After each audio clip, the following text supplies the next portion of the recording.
জীবনে যে কোনো কাজের একটা এক্সপিরিয়েন্সের দাম থাকে, অনুভবের দাম থাকেই। আর তার জন্য চাকরির ক্ষেত্রে বলুন, কোনো সংস্থানে বলুন, কোনো অর্গানাইজেশনে বলুন, একটা এক্সপিরিয়েন্স লোকের দরকার পড়েই।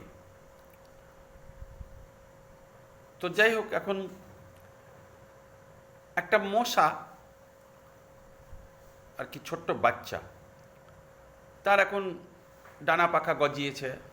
সে হঠাৎ করে কলকাতা শহরের দিকে উড়ান ভরে নিজের বাসা থেকে। সারাদিন চারিদিকে ঘুরে বেড়ায়, সন্ধেবেলায় ফিরে আসে। মা প্রচণ্ড চিন্তিত, আমার সন্তান গেল কোথায়। সন্ধ্যাবেলায় যখন ফিরে এলো, তখন মা ওকে জিজ্ঞেস করলো, বাবু, তোর জন্য আমি সারাদিন খাইনি রে, তুই কোথায় গেছিলিস, আমাকে কিছুই বলিসনি। তো যাক, তুই কোথায় গেছিলিস? তো বললে, মা, আমি কলকাতার দিকে গেছিলাম। তাই? কি দেখলি? বড় বড় বাড়ি, হুগলি নদী, হাওড়ার পুল, এয়ারপোর্ট, কত ট্যাক্সি লাইনে দাঁড়িয়ে আছে।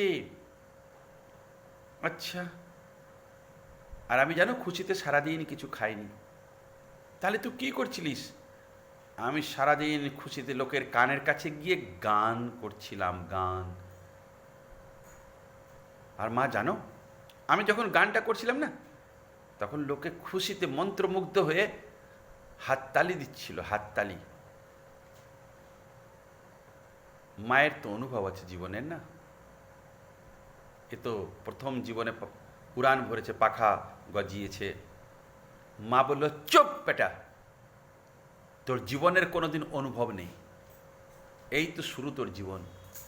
ওই যাদেরকে তুই বলছিস লোকেরা তোর গান শুনে মন্ত্রমুগ্ধ হয়ে হাততালি দিচ্ছিল তোর গানে, ওরা হাততালি দেয়নি, তোকে মারতে চেয়েছিল।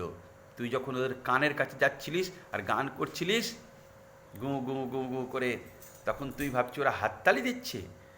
ওটা হাততালি দেয়নি, তোকে মারতে চেয়েছিল, মারতে। তোর জীবনের অনুভব কম, চুপ করে থাক বাড়িতে।